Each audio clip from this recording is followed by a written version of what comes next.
today is chapter 12, employee training method. So I think we have already, I have explained about this lesson. So we started with the lesson. I told you about we discussed about the definitions, meaning, purpose of training or need for training, and then steps in designing a training program. Then we even saw about the training methods, isn't it? So let's go on with the topic today. So I need to start from differences between, on-the-job training and off-the-job training. What is on-the-job training, children? So do you remember what is it? I will explain you. Okay. So on-the-job training, it means the training which is done within the job. So when you, after getting a job, after getting an employment, the training which is given after the employment, that is on-the-job training. Okay. So off-the-job training means, so even before you get the employment, you get trained and then you get a job. That is off-the-job training. Okay. So let's go on with the first point now. That is the meaning. The employee learns the job in the actual work environment. It means he actually does the job. He learns the job at the real workplace.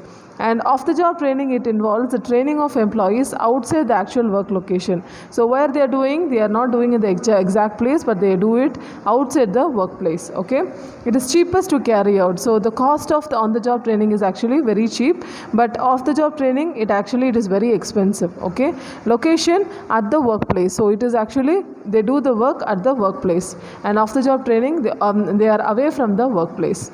Suitable for, generally it is imparted in the case of manufacturing for production related jobs. So when you're doing a job, say you want to when you become a management kind of team, or maybe you're working in a official kind of job, that is on the job training. Okay, it will be the training which will be given is on the job. But when you just go for off the job training, anything which is related to the managerial and production related jobs only, it will be like example I can say is a pilot, an engineer, or a doctor, or whatever it is. So without proper health, you cannot run a business, or you cannot do any kind of work. So for that reason, we need a healthy, health. We need a proper health, isn't it? For that reason, so if you just see in this case, so what happens is they must get training as well as it will be connected only with the managerial kind of production. Okay. See the next one. It is a practical approach in on-the-job training. But in the off-the-job training, it is only theoretical approach. Practical approach means you get a practical knowledge like how to do the job, and then you get to know about the job. Theoretical approach means it is only with the basic, theoretical application. Maybe a scientific method, some calculations will be there by which you must apply, and then you must follow it. What is the principle? So learning by performing. So when you just do the job, you learn. Okay. And here what happens? Training is very relevant and practical. It means by getting the knowledge, you just learn of job. Carried out. Here it is carried out by experienced employees, done by the experienced people. Okay. Your training which is provided by the experts. What is work disturbance? It happens by the scope for distraction is more, as there may be noise and disturbance because of working machines, tools, and gadgets, etc. Here there is no distraction because trainees are away from the actual working environment. So they are actually away from the work environment. So the work disturbances here, they don't have any distraction. But here in on-the-job training, you have so much of distraction. Okay, disturbances will be there. So what are the method? The method which we follow for the on-the-job training is coaching, job rotation, apprenticeship, and then mentoring, understudy, job instruction, committee assignment, or some of the avenues of on-the-job training. So what is on-the-job training? So when you just get a job, within the job, after the employment, you get the training. So that is only we call it as the on-the-job training. So you have coaching, job rotation, apprenticeship, mentoring and all. It comes under the on-the-job training. What is off-the-job training? Then it is like a role play, say seminar, lecturers, case studies, vestibule, field trip, all that is a off-the-job training. Okay. So now let's go on with the next topic. We have the benefits of training. What are the benefits of training? The first one that we have is the benefits to the organization. Okay. So before I just proceed, see here, we have around 3 benefits of training. That is, the first benefit is benefit to the organization. Next one is benefit to the employees, and the third one is benefit to the customers. Okay. So let's see what are the benefits. What is actually benefit? So when you get a training, what kind of benefits you will get? Like what and all the benefits that you get out of training. Okay, that is what it is. The first one, it improves the skill of employees and enhances productivity and profitability of the entity. So what does this this does? It will actually improve the skill, isn't it? So when you get trained, as you become a fresher, when you join the company, you are a fresher, but still after getting various level of training, you get the skill like how to do the job in a better effective productivity, and you just try to give good productivity with a good profitability, isn't it? So that is the first point. Next one, it actually reduces wastages of materials and idle time.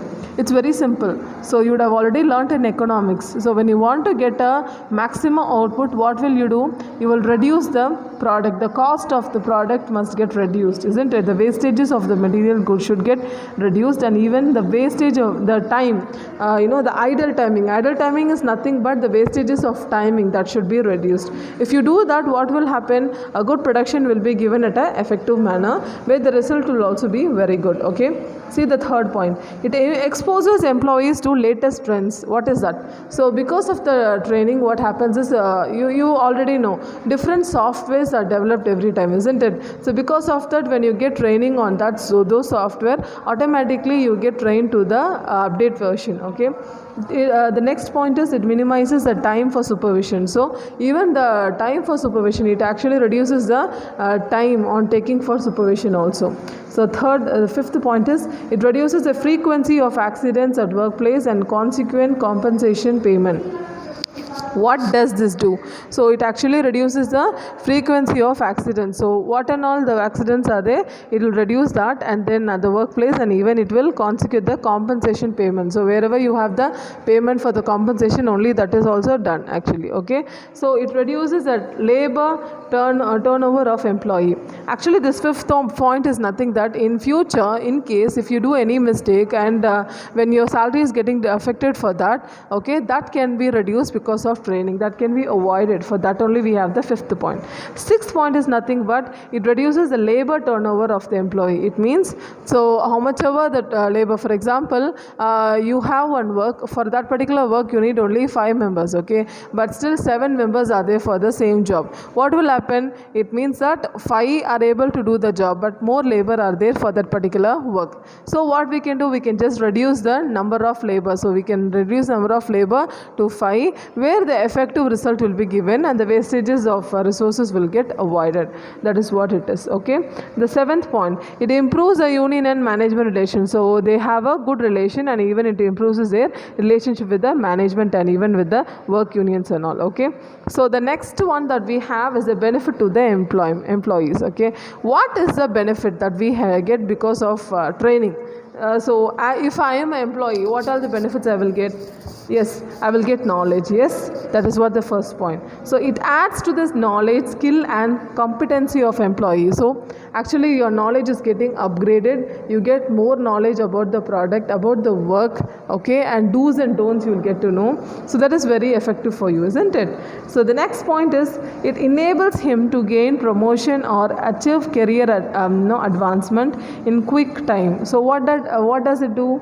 It gains promotion. So wherever you get the promotion, wherever you're able to get, see, if you do this target, if you complete this target within this particular time, you will be able to get a good career. So that will be given during the training section. So you will get to know about like what is your career, what is your goal and everything. Okay, so you are able to even gain more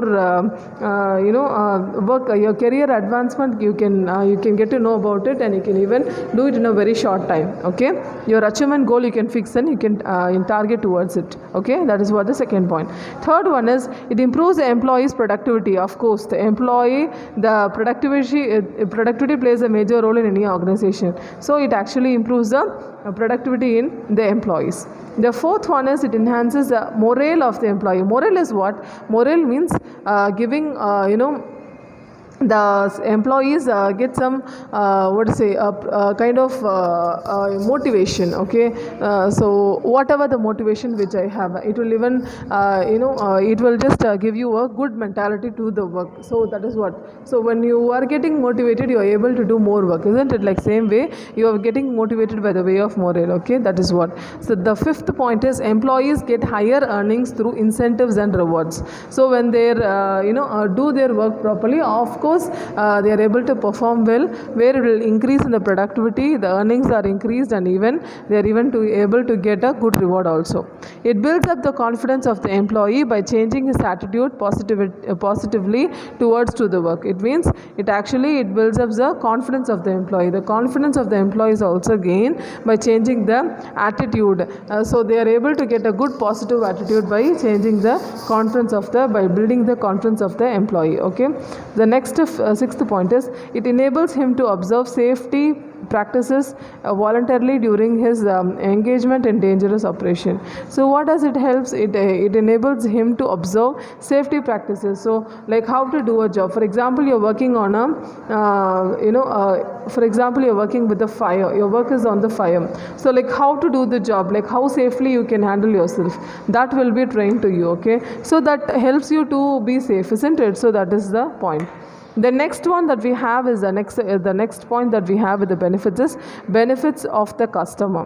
What are the benefits of the customer? The first point is customers get better quality of product. So what and all they get? The customers actually get a better and they get a good quality also and of the product, and even they get a good service also for the product. Okay.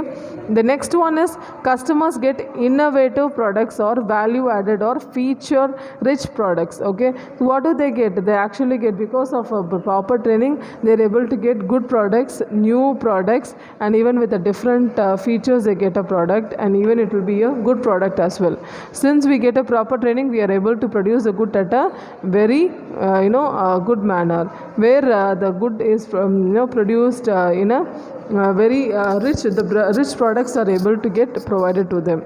Okay. And even the customers feel more happy for that. Okay. So these are the points that we have. So still here your lesson gets over. So the topic is benefits of the training. Still there your lesson gets over, ma'am. Okay.